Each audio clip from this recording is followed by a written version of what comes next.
avaient été battus dans leur circonscription parce que leur adversaire, qui avait plus de moyens, est parti importer des centaines et des centaines d'électeurs pour venir les battre. Et ils ont vu qu'ils ont commencé maintenant à sentir la conséquence politique.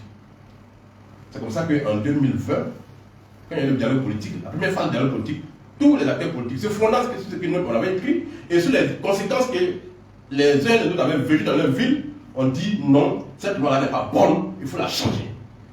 Et effectivement, la loi a été changée en 2020 par ordonnance du président de la République. Et la nouvelle ordonnance dit quoi? Le même article est là, mais il a été complètement changé. Désormais, l'article 9 dit que pour aller voter, ou bien pour aller t'inscrire sur la liste électorale d'une circonscription donnée, 1. Il faut avoir ta résidence là. 2. Il faut avoir ton domicile là. Parce qu'il y a une nuance entre le domicile et la résidence. 3.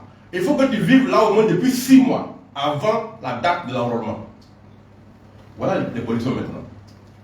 Ensuite, il faut que tu aies ton nom sur la liste des contribuables. C'est-à-dire que si tu n'as pas le domicile, si tu n'as pas la résidence, si tu ne vis pas là depuis 6 mois, il faut que ton nom figure sur la liste des contribuables de la ville. C'est-à-dire qu'on va aux impôts, il faut qu'on voit que tu paies tes impôts à ça ici. Voilà les conditions que la nouvelle loi fixe. Donc, ça a mis fin, en quelque sorte, à la transhumance. Et pour aller plus loin, la même loi dit, si un individu n'a ni son domicile, ni sa résidence, il n'est pas inscrit sur le rôle des impôts, il n'a pas, comment on appelle ça, il ne vit pas là depuis 6 mois avant l'enrôlement, et qu'il vient se faire enrôler dans cette ville-là, si on le prend, il risque entre 6 mois et 12 mois de prison et 500 000 à 5 millions d'amendes. C'est une loi qui a un volet pénal.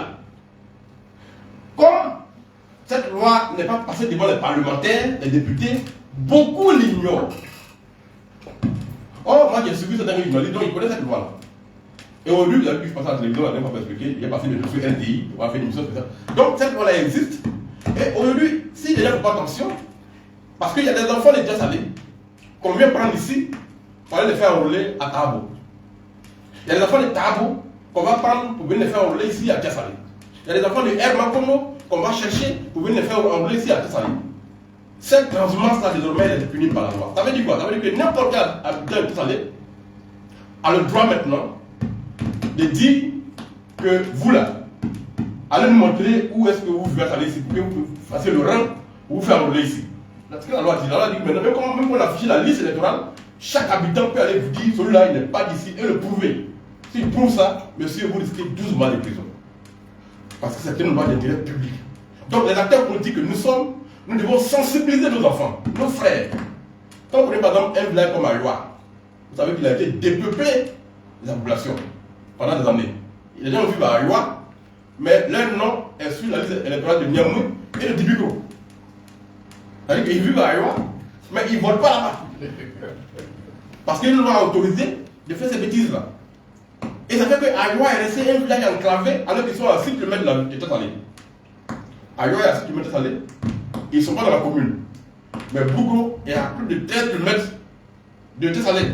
Ils sont aujourd'hui dans la commune. Pourquoi? Parce que Bougo aussi avait été vidé de sa population. C'est moi qui suis venu et qui ai fait en sorte que tous les enfants de Bougo qui sont enrôlés à Tassalé, commune ici, là, retournent dans leur village. Quand ça a été fait, qu'est-ce qui s'est passé? Ils ont été intégrés dans la commune. Aujourd'hui, nous sommes en train de chercher à intégrer Ayoua dans la commune parce que les enfants d'Ayoua, on les a tous fait retourner dans leur village. Et donc, le maire vient de faire une procédure aujourd'hui avec le ministère de l'Intérieur pour que Ayoua soit intégré dans la commune. Puisqu'ils sont à 6 km de la ville à partir de Niamey. C'est parce que la route a été fermée que maintenant on est obligé de passer par Ndouci pour aller à Ayoua. Or, cette voie-là est ouverte et on va l'ouvrir. On passe ici pour aller à Ayoua, c'est 6 km. Donc, vous voyez, il y a eu de graves conséquences. Quand vous prenez un village comme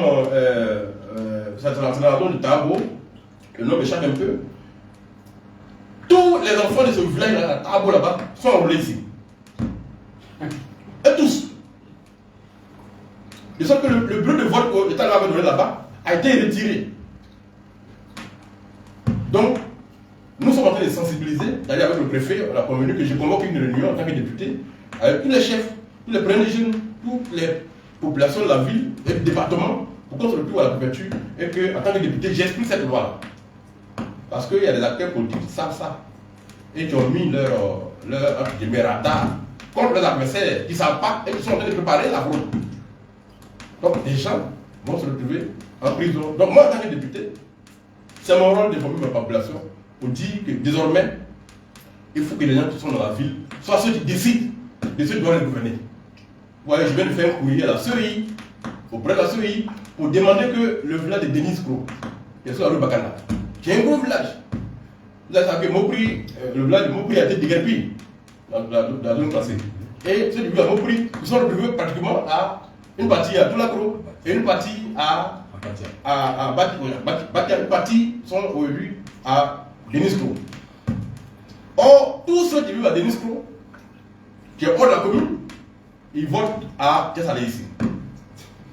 Donc on va les convoyer pour venir les faire, pour que ce village devienne un village administrativement reconnu et que les acteurs politiques partent là-bas maintenant pour faire campagne pour que le village prenne l'ampleur. Et comme ils sont hors de la commune, ils ne doivent pas venir voter pour les municipales. Ils doivent voter pour le conseil régional et les législatives. Donc nous sommes en train de donner tout ça pour que les choix des populations soient des choix qui sont crédibles. Parce que quand le maire est élu avec 3000 voix, et que 2000 personnes sur les 3000 viennent hors de Tiasalé, vous voyez que d'un point de vue démocratique, d'un point de vue de la crédibilité électorale, ce maire-là, il n'est pas un maire crédible. Parce que son électorat ne vient pas d'ici. Et donc il peut se permettre tout ce qu'il veut, parce qu'il sait que pour se faire élire, il n'a pas besoin de la population de Tiasalé. Donc c'est un combat que l'ensemble on doit mener pour que ceux qui nous gouvernent soient ceux qu'on a vraiment choisis dans nos villes. Voilà un peu la nouvelle loi. L'État l'a compris et a pris la loi et ça nous expliquer pour que les gens en prennent connaissance et qu'ils ne commettent pas l'erreur d'aller ramasser parce qu'on a des informations.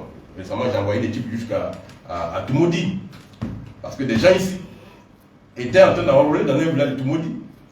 Près de 300 jeunes qui devaient convoyer à ici pour les faire enrôler. On a été là-bas. On a été voir le chef, on a été voir le préfet, on a été voir le sous-préfet. Et on a découvert qui était derrière ça. Et même le jeune qu'on a pris pour faire cette affaire là, on a su qui c'est. Et donc, vous voyez qu'on est obligé de faire ça. Parce qu'on ne fait pas ça, Tiasalé est en plein essor et les acteurs politiques vont détruire ce développement-là avec ce système-là. Or, c'est puni par la loi et nous devons nous battre pour que cela ne soit plus. Voilà l'explication que je vais vous donner sur la nouvelle loi sur le code électoral. Merci beaucoup.